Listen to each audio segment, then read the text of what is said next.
Bismillahirrahmanirrahim. Assalamu alaikum students. My name is Abdurrahman and I'm teaching you biology. Students, in this session we are going to talk about the Hardy-Weinberg theorem. एक important long question है आपके लिहाज से. Population genetics में बहुत ही ज़बरदस्त किस्म का contribution है इन दोनों साइंटिस्ट का जिन्होंने ये theorem या ये principle introduce करवाया है. इसकी details बोर्ड पे देखते हैं. जी स्टूडेंट्स, बुनियादी तौर पे अगर हम प्रीवियस सेशन में बताई गई example of the wild flower पे गौर करें तो हम उसमें क्या स्टडी कर रहे थे कि जीनोटाइप फ्रीक्वेंसीज क्या होती हैं या एलिलिक फ्रीक्वेंसीज जिन्हें हम कहते हैं. किसी भी एक पॉपुलेशन के अंदर किसी एक खास किस्म के ट्रेट या फिनोटाइप या जीनोटाइप के जो अक्सरियत है that is known as the genotype frequency. Alright, और इसको कंट्रोल कौन कर रहा होता है? एलील्स. अब यही चीज इन दोनों साइंसदानों ने मिल के एक जगह पे कंपाइल करके आपके सामने प्रेजेंट कर दी and this is known as Hardy Weinberg theorem. कि यहां पे स्टूडेंट्स अब एक चीज का हम ख्याल रखेंगे कि बुनियादी तौर पे ये थ्योरम या ये प्रिंसिपल या लॉ बाजुकात इसको कहा जाता है. अब ये जो एक असूल बना लिया गया है इसका ताल्लुक किस चीज के साथ है? अगर हम किसी जगह पे स्टैंडर्ड कंडीशंस अप्लाई करें और उन कंडीशंस को सेटिस्फाई करते हुए देखा जाए तो कभी भी किसी पॉपुलेशन के अंदर जीनोटाइप फ्रीक्वेंसीज तब्दील नहीं होंगी. वो कौन कौन सी खसूसियात हैं जिनका ख्याल रखा जाता है, इनको हम देखते हैं वन बाय वन. सबसे पहले स्टूडेंट्स एक बात याद रखिएगा कि that this principle explains genotype frequencies of non evolving populations. Alright, non evolving population से क्या मुराद है, इसके लिए इसकी स्टेटमेंट को समझ लेते हैं. It states that the frequencies of alleles and genotypes in a population's gene pool remain constant over the generations unless acted upon by the agents other than the sexual recombination. अब इससे क्या मुराद है कि अगर आपके पास एक डिप्लॉयड ऑर्गेनिज्म मौजूद है और उस डिप्लॉयड ऑर्गेनिज्म के पास दो डिफरेंट लोकाए मौजूद हैं और डिफरेंट टाइप्स के जीन्स मौजूद हैं, तो एक लोकस के लिहाज से जो जीन पेयर बनेगा उसको हम क्या कहेंगे? एलील. ऑलराइट, तो वो जो एलिलिक पार्टनर्स हैं या variants of the same genes हैं उनकी फ्रीक्वेंसीज में कभी भी कोई तब्दीली नहीं आएगी unless they are acted upon by some sort of external factor or external agent. All right students, अब फिर इसके साथ एक और चीज हम कंट्रीब्यूट कर लेते हैं कि अगर हम किसी भी पॉपुलेशन को यहां पे स्टडी कर रहे हैं तो कुछ फैक्टर्स उसके साथ रिलेट कर दिए जाएंगे कि जब तक इन फैक्टर्स को सेटिस्फाई नहीं किया जाएगा उस वक्त तक हार्डी-वेइनबर्ग थ्योरम को हम प्रूव नहीं कर सकते. वो कौन कौन से फैक्टर्स हैं? The first one is big population, यानी पॉपुलेशन की तादाद इतनी ज्यादा होनी चाहिए कि छोटी मोटी तब्दीली से उसको बिल्कुल ही कोई फर्क ना पड़े. ऑलराइट स्टूडेंट्स, फिर इसके बाद नो म्यूटेशन. ये वो एक्सटर्नल फैक्टर है जिसकी हम बात कर रहे हैं कि अगर सेक्सुअल रिकॉम्बिनेशन की ही बात करें, कभी डोमिनेंट ट्रेट्स जो है वो एक्सप्रेस हो रहे हैं, कभी रिसेसिव ट्रेट्स जब होमोजाइगस कंडीशन में तो वो एक्सप्रेस हो रहे हैं, but at the same time there is no overall shift of the ratios.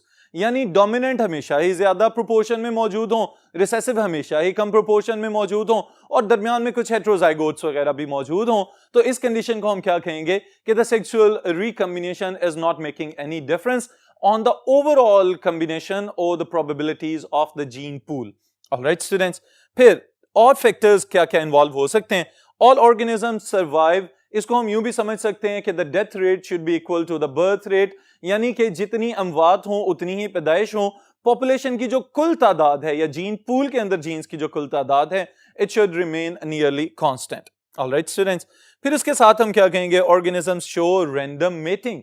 Random mating में अगेन वही प्रोबेबिलिटी होगी कि बेशक डोमिनेंट या रिसेसिव्स के क्रॉस बन रहे हैं, after the result of the sexual recombination we will get the same results. Alright students, और फिर उसके बाद एक अनोखा फैक्टर है, they show uniform reproductive potential, कि सब के सब रिप्रोड्यूस करने के काबिल हों. ऐसा ना हो कि कहीं कोई जेनेटिक ड्रिफ्ट की तरह का कोई एक फैक्टर यहां पे अप्लाई हो जाए और उस फैक्टर की वजह से पॉपुलेशन के अंदर शिफ्ट होना शुरू हो जाए जीनोटाइप फ्रीक्वेंसीज.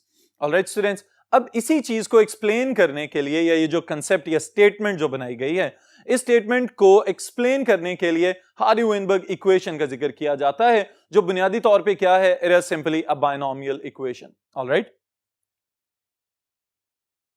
जी स्टूडेंट्स, जो बायनोमियल इक्वेशन जिसकी हम बात कर रहे हैं ये आप लोग अपनी जूनियर क्लासेस में भी पढ़ के आ चुके हुए हैं. अगर आपको याद हो, a plus b whole square is equal to a square plus 2ab plus b square. Alright, उसी इक्वेशन को यहां पे यूज किया जा रहा है for the exponential notion of the population genetics. अब स्टूडेंट्स यहां पे आप गौर करें, पहली स्टेटमेंट जो यहां पे लिखी गई है कि इस इक्वेशन को इस्तेमाल क्यों किया जाता है। It is used to calculate the frequencies of alleles and genotypes in population at equilibrium. अब ये वाली चीज बहुत ही ज्यादा गौर के काबिल है कि हम सिर्फ उन्हीं पॉपुलेशंस की बात कर रहे हैं जो पुराने सारे के सारे फैक्टर्स जो भी हमने डिस्कस किए हैं उन तमाम फैक्टर्स को जस्टिफाई कर रहे हो। ऑलराइट, जब तक पॉपुलेशन इक्विलिब्रियम पे नहीं होगी उस वक्त तक हम ये डोमिनेंस या रिसेसिवनेस और फिर इसके साथ ही साथ मौजूद आने वाली फ्लक्चुएशंस जो रेशियोज को तब्दील नहीं कर रही उनको स्टडी करने के काबिल नहीं हो सकेंगे। ऑलराइट स्टूडेंट्स, इसको जरा दोबारा समझ लीजिए कि पॉपुलेशन जेनेटिक्स में हम किस चीज को पॉपुलेशन एट इक्विलिब्रियम का नाम देते हैं कि जहां पे कोई भी तब्दीली वकू पजीर नहीं हो रही, बहुत ही स्टैंडर्ड कंडीशंस और एक यूनिफॉर्म एनवायरनमेंट प्रोवाइड किया जा रहा है। Organisms have enough resources, organisms have enough potential to reproduce and the death rates should be equal to the birth rates। तब जाके हम कहते हैं कि ये population equilibrium state पे पहुंच चुकी है। Alright students, अब इसी चीज को यहां पे लिखा गया है कि बेसिकली क्या है, ये बायनोमियल इक्वेशन है जिसके अंदर हम दो फैक्टर्स को स्टडी करते हैं। और अपनी वाइल्ड फ्लावर वाली एग्जांपल अगर आपको याद हो जो हम प्रीवियस सेशन में डिस्कस करके आए हैं तो आपको याद होना चाहिए, वहां पे हमने क्या कहा था, pink colour is the dominant which is represented by symbol capital A और white colour is recessive which is represented by small a. तो ये वाले जो ट्रेट्स हम यहां पे डिस्कस कर रहे हैं, जो फिनोटाइप्स डिस्कस कर रहे हैं, उन्हीं की एलेलिक या जीनोटाइप फ्रीक्वेंसीज को कैलकुलेट करेंगे in this equation. Alright students, अब जरा गौर करें आप, तो ये क्या बता रहा है, p plus q whole square is equal to p square plus 2pq plus q square. अब ये है तो वही इक्वेशन जिसको हमने एक्सपैंड कर दिया। जब हम इसको एक्सपैंड कर रहे हैं तो हम ये भी समझ लेते हैं कि ये p और q किस किस चीज को यहां पे रिप्रेजेंट कर रहे हैं। इसके लिए स्टूडेंट्स आपने पॉइंट्स में ये वाली बातें याद रखनी है ताकि आपको ये सवाल याद करने में और फिर उसके बाद एग्जाम्स में एक्सप्रेस करने के हवाले से भी आसान लगे, क्योंकि मैथमेटिकल एक्सप्रेशन है तो इसमें बिल्कुल ही आसान पॉइंट्स मैंने यहां पे नोट किए हुए हैं। आप भी इन्हीं पॉइंट्स के फ्लो को जरूर याद रखिएगा। This sequence will be helpful. Alright students, अब देखें इसमें पहली चीज क्या है, P represent one allele that is dominant, और आप लोगों को याद होना चाहिए dominant allele कौन था, capital A, which is basically the symbolic representation of the pink color of the population। फिर इसके बाद students Q represents one allele that is recessive, और Q किसको रिप्रेजेंट कर रहा है, स्मॉल a या लोअर केस a को, जो कि रिप्रेजेंट कर रहा था white colour of the flowers को, तो वो व्हाइट फिनोटाइप का रिप्रेजेंटेटिव कहलाएगा। फिर इसके बाद स्टूडेंट्स इसी में से अगर हम फर्दर, चूंकि इक्वेशन को भी हमने साथ साथ देखना है, तो पी स्क्वायर को देखते हैं तो इसका मतलब ये होता है कि जहां पे होमोजाइगस डोमिनेंट कैपिटल ए और कैपिटल ए का कॉम्बिनेशन मौजूद होगा उसको हम कहेंगे कि it is represented by the P square in this equation. Alright students, फिर इसी तरह Q if it represents small a और लोअर केस a, इसका मतलब क्या होगा कि Q square small a homozygous recessive individual को रिप्रेजेंट करने के लिए इस्तेमाल होगा और इसी से हम इसकी जीनोटाइप फ्रीक्वेंसी को कैलकुलेट करेंगे। फिर इसके साथ 2pq अगर ये कॉम्बिनेशन बन रहा है तो it is the representative of the heterozygote individuals जिनके पास हाफ सेट तो डोमिनेंट एलील्स वाला है और बाकी हाफ सेट जो है वो रिसेसिव एलील्स वाला मौजूद होगा।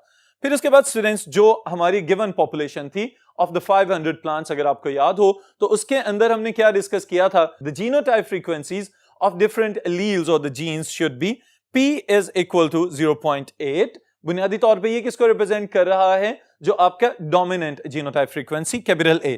Q represents 0.2, इसका मतलब क्या है कि ये रिसेसिवनेस की तरफ जा रहा है। P plus Q it should be 1, यानी कि ये क्या रिप्रेजेंट कर रहा है कि पूरी पॉपुलेशन के अंदर ऑल टाइप्स ऑफ एलील्स जिनको हम ऑब्जर्व कर रहे हैं, जब इन तमाम एलील्स का कॉम्बिनेशन बनाया जाए, एक्यूमुलेट किया जाए इनको एक जगह पे, तो उनका प्रोडक्ट हमेशा 1 आना चाहिए। That is actually representing the 100% of that population. Combined frequencies of all the possible alleles must account for 100% of the jeans of that locus with in that given gene pool. Alright students, अब ये जो 1 है या 100% है, इसको हमने अपनी wild flower वाली इक्वेशन या वाइल्ड फ्लावर वाली इंफॉर्मेशन के लिहाज से हार्डी-वेनबर्ग इक्वेशन के साथ किस तरह से सिंक्रोनाइज करना है, इसको भी देख लेते हैं। जी स्टूडेंट्स, अब यहां पे बुनियादी तौर पे हम एक सिंपल मैथमेटिकल इक्वेशन देखेंगे और वो क्या कि अगर P प्लस Q अगर इनको कंबाइन किया जा रहा है और ये 100% पॉपुलेशन बना रहे हैं तो हमें ये पता चलेगा कि इस 100% में से अगर हमें कोई एक फैक्टर पता है तो उसको वहां से माइनस कर देने से हमारे पास दूसरा जो अननोन फैक्टर है उसको आराम से कैलकुलेट किया जा सकेगा। Alright, so according to this equation if P plus Q is equal to 1 we can find out the Q अगर हम 100% में से P को माइनस कर दें और इसी तरह 100% में से Q की वैल्यू को माइनस करेंगे तो हम उसकी मदद से P को फाइंड आउट कर सकते हैं। तो 100% is right here represented as 1 क्योंकि ये 1 किसको रिप्रेजेंट कर रहा है, total percentage of that specific probability या chance of that specific allele which is under observation जिसको हम स्टडी करना चाह रहे हैं। Alright students, फिर इसके साथ ही साथ जो further description है according to the wildflowers वो क्या है, when gametes combine their alleles to form zygotes the probability of homozygous dominant is equal to p square, वही बात जो अभी हमने थोड़ी देर पहले की है। in wildflower population p is equal to 0.8 0.8 क्या था कि जो डोमिनेंट अलील जिसको हमने कहा था, और जब हम p स्क्वायर लेंगे तो इसका मतलब है कि ये 0.64 पे चला जाएगा। We have already calculated this thing. फिर उसके बाद the frequency of individuals small a, it means what? Homozygous recessive is represented by q square. तो अगर q 0.2 के बराबर है तो q square जो है it will be equal to 0.04. फिर उसके बाद frequency of heterozygous individuals is 2pq, यानी कि यहां पे कैपिटल A और स्मॉल a के कॉम्बिनेशन की बात हो रही है। So 2pq will be equal to 0.32. After doing this simple multiplication हम इसको आराम से कैलकुलेट कर सकते हैं कि ये 0.32 की वैल्यू हमारे पास आ रही है। अब इस 0.32 में से स्टूडेंट्स याद रखिएगा कि 0.16 क्या है डोमिनेंट एलील की फ्रीक्वेंसी और 0.16 क्या है रिसेसिव एलील की फ्रीक्वेंसी।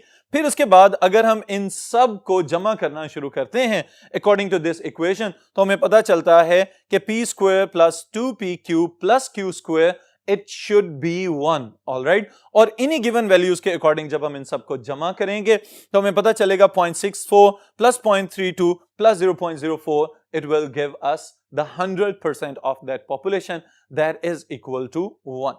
अगर हमें इंडिविजुअल जीनोटाइप फ्रीक्वेंसीज का पता है तो इसका मतलब यह है कि यहां पे हम एक्यूमुलेटिव या ओवरऑल जीनोटाइप फ्रीक्वेंसीज को आराम से कैलकुलेट कर सकते हैं। इन सब चीजों की मदद से हम बुनियादी तौर पे क्या कैलकुलेट करने के काबिल हो पा रहे हैं कि ये वो सब चीजें हैं जब पॉपुलेशन अपने इक्विलिब्रियम स्टेट पे है, कोई एक्सटर्नल फैक्टर या कोई और ड्रास्टिक कैटास्ट्रोफिक इवेंट यहां पे नहीं हो रहा।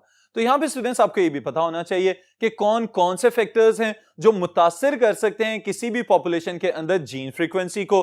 तो उसमें आप लोग याद रखिएगा कि माइग्रेशन अफेक्ट कर सकती है, म्यूटेशन अफेक्ट कर सकती है, जेनेटिक ड्रिफ्ट अफेक्ट कर सकती है, नॉन रैंडम मेटिंग या इनब्रीडिंग जिसे हम कहते हैं, और अल्टीमेटली सिलेक्शन इवन। ये सब वो फैक्टर्स हैं जो बुनियादी तौर पे किसी भी पॉपुलेशन की जीनोटाइप फ्रीक्वेंसी को मुतासिर करने की सलाहियत रखते हैं। इनके अंदर जो सबसे ज्यादा ऑब्जर्व की गई हैं चीजें, they are the bottleneck effect and the founders effect that we will study in genetic drift. Alright students, तो इस सेशन के लिए इतना ही, फिर इंशाअल्लाह ताला नेक्स्ट सेशन में नेक्स्ट टॉपिक के साथ मुलाकात होगी।